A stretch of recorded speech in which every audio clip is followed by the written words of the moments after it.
esta asamblea encarna el poder constituyente y el poder constituyente es la expresión suprema del poder del pueblo como tal y el primer poder del Estado.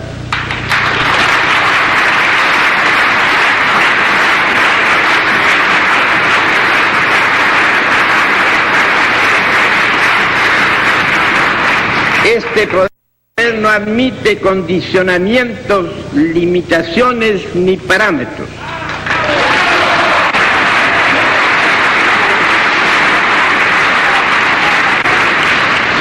No reconoce poderes por encima de ella misma, porque es fruto indiscutido y legítimo de la soberanía popular. No queremos un país de holgazanes, no queremos un país de burocracia vigorada, con altos sueldos que el país paga y que no corresponden al trabajo que se hace. Aya supo hacer del APRA una suerte de un movimiento de religiosidad política. Nosotros necesitamos movilizar el país, dinamizarlo por el esfuerzo conjunto.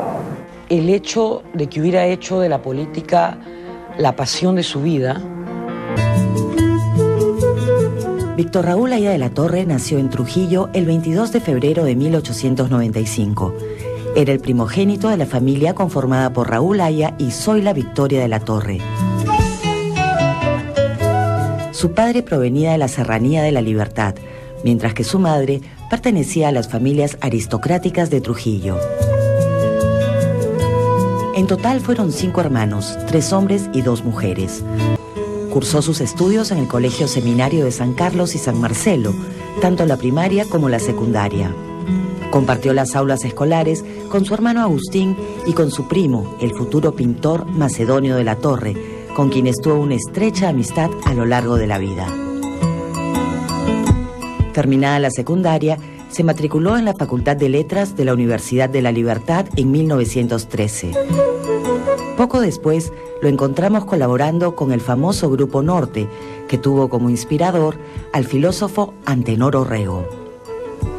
En 1907 se formó un centro de estudiantes en la Universidad de Trujillo y a partir de 1910 se inició una intensa actividad cultural. En el pensamiento de Víctor Raúl Aya de la Torre tuvo gran influencia Manuel González Prada. Su obra era muy conocida y admirada por los jóvenes de la época. Aya de la Torre conoce a González Prada el año 17, apenas llega a Lima, en marzo o abril se matricula y en la semana siguiente va y busca a González Prada, le lleva poemarios, publicaciones, periódicos y cosas de la Bohemia de Trujillo y va recomendado por gente de Lima vinculada a Valdelomar. La primera estadía de Aya en Lima fue muy corta, porque en agosto de 1917 se trasladó al Cusco para trabajar como secretario del prefecto, un amigo de la familia de sus padres recientemente nombrado. Estuvo en la capital imperial unos meses y guardó un recuerdo imborrable de ese viaje. Ahí conoció al indio y pudo palpar las condiciones sociales del campesinado nacional. Su indignación no tuvo límites y su disposición rebelde se fortaleció.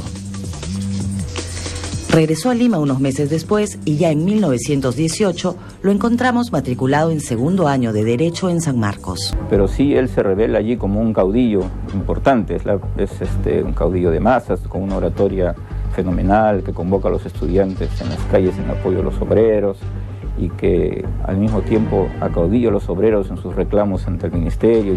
Y hay un proceso en el cual por un lado el movimiento en Lima crece rebasando todas las expectativas y por otro lado aparece Aya de la Torre como la persona más idónea para ser el vocero de todo ese amplio movimiento, superando por completo a la Federación de Estudiantes. Se convierte en una relación Federación Obrera, Aya de la Torre, gobierno, un trípode en el cual se discute y se decide qué va a pasar con esa huelga.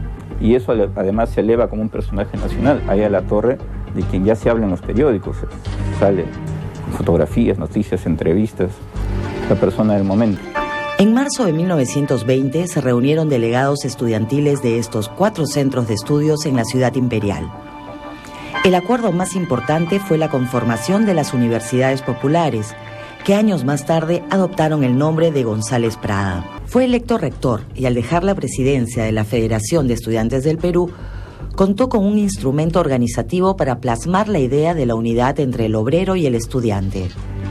De esta lejana y primera época proviene la concepción luego plasmada como el Frente Único de Trabajadores Manuales e Intelectuales.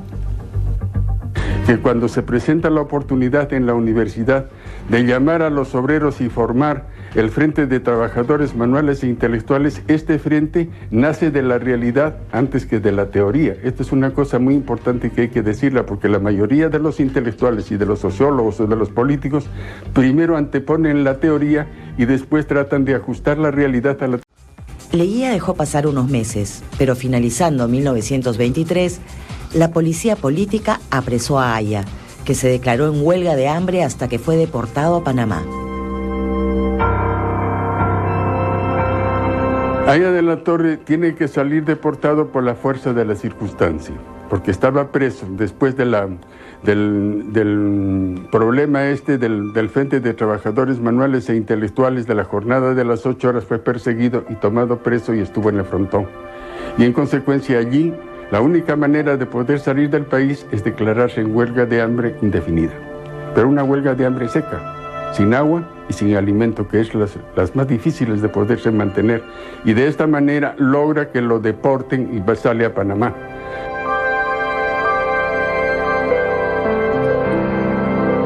Para aquel entonces era un joven de 28 años que había adquirido una excepcional talla política. Perú nuevo, que siga la ruta de aquellos grandes países. Gran orador e infatigable organizador, había extendido las universidades populares en distintos puntos del país.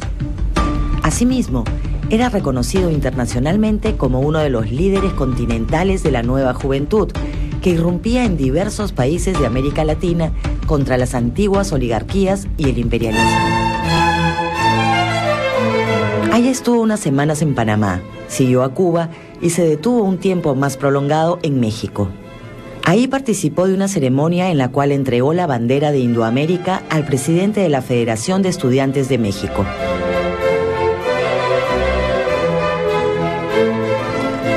Fue ocasión para un discurso de Haya incorporando el concepto de Indoamérica, subrayando los aportes de la Revolución Mexicana y ofreciendo una perspectiva continental a los afanes revolucionarios de las juventudes latinoamericanas. Ese mismo año, 1924, visitó Rusia soviética y tuvo ocasión de asistir como observador al V Congreso de la Internacional Comunista y conocer a algunos de sus líderes. De ese viaje a Rusia retornó convencido de la distancia que separaba su planteamiento de la realidad que había podido conocer bajo gobierno comunista. No obstante, que el año 24 él viaja a Rusia y conoce de cerca el comunismo, pero no se convence de que eso sea un postulado universal. Lo ve como un accidente a la historia rusa antes que como un esquema aplicable a todas partes. Durante unos años se estableció en Inglaterra y acudió a la Universidad de Oxford. Profundizó en filosofía y en economía política, mientras continuaba realizando intensa actividad proselitista. En ese lapso organizó células apristas en diversas capitales europeas. En forma paralela, tanto en México como en Buenos Aires, también habían surgido comités que adherían al nuevo Frente Único Revolucionario. En 1927, Haya acudió al famoso Congreso Antiimperialista de Bruselas, donde se hizo evidente la presencia de dos líneas en el movimiento por el cambio social. Por un lado estaban los comunistas que adherían a Moscú y tenían al proletariado como agente exclusivo de la revolución, mientras que por el otro aparecía una opción igualmente antiimperialista, pero que buscaba un frente único de diversos grupos sociales, incluyendo a la clase media. Esta segunda orientación era encabezada por Haya y se alineaba como socialdemocracia. Y en ese congreso antiimperialista donde participaban todos los jerarcas del marxismo a nivel internacional, y allí les dice: lo que ocurre es que ustedes no conocen el planteamiento de América Latina en su verdadero contexto. No saben la significación histórica que tiene el proletariado en América Latina y en consecuencia allí sobra la dictadura del proletariado y tenemos que hablar solamente del Frente de Trabajadores Manuales e Intelectuales. Aya estuvo en Berlín y pudo ver el ascenso del nacionalsocialismo alemán y su alianza con el fascismo italiano. No regresó al Perú hasta la caída de Leguía, que se produjo en agosto de 1930 a consecuencia del golpe del comandante Luis M. Sánchez Cerro. A Sánchez Cerro se le achacaba que quería presentarse como candidato siendo al mismo tiempo presidente. Además, había una crisis económica muy fuerte, que era la consecuencia de la depresión mundial. Fue tal la penuria del gobierno que los empleados públicos no cobraron durante 6 meses. Todas las actividades productivas se redujeron al mínimo y el hambre ganó las calles. Al producirse la crisis de los años 30 y hundirse los préstamos que se hacían de los Estados Unidos y paralizarse el país, literalmente, que es lo que hizo Leguía, Aya de la Torre va a entender muy bien que lo que va a galvanizar al Perú va a ser aquellos que rechazan ese control de los servicios de la industria, más que de la industria de los recursos naturales y de los servicios en el capital extranjero. Sánchez Cerro fue obligado a renunciar en marzo de 1931 y se formó una nueva junta de gobierno presidida por David Samanez Ocampo, que convocó elecciones para octubre. El APRA obtuvo el 36% de los votos válidos gracias a una gran campaña. No contó con mayor apoyo económico, pero organizó muy bien a sus partidarios en un despliegue de actividad política impactante que asombró a sus contemporáneos.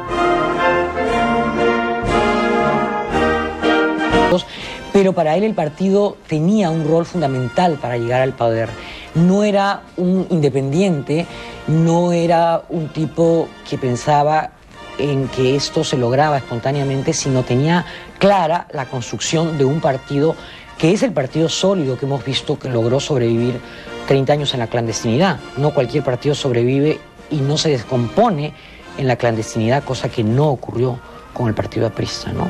Aya joven tiene otra cosa que me parece importante rescatar. Él introduce el asunto del programa de gobierno como oferta electoral en el famoso discurso de agosto de 1931 en la Plaza de Hacho. Hasta entonces no se había producido en la política peruana presentar un plan de gobierno. Darle al peruano una nueva característica, un nuevo perfil psicológico.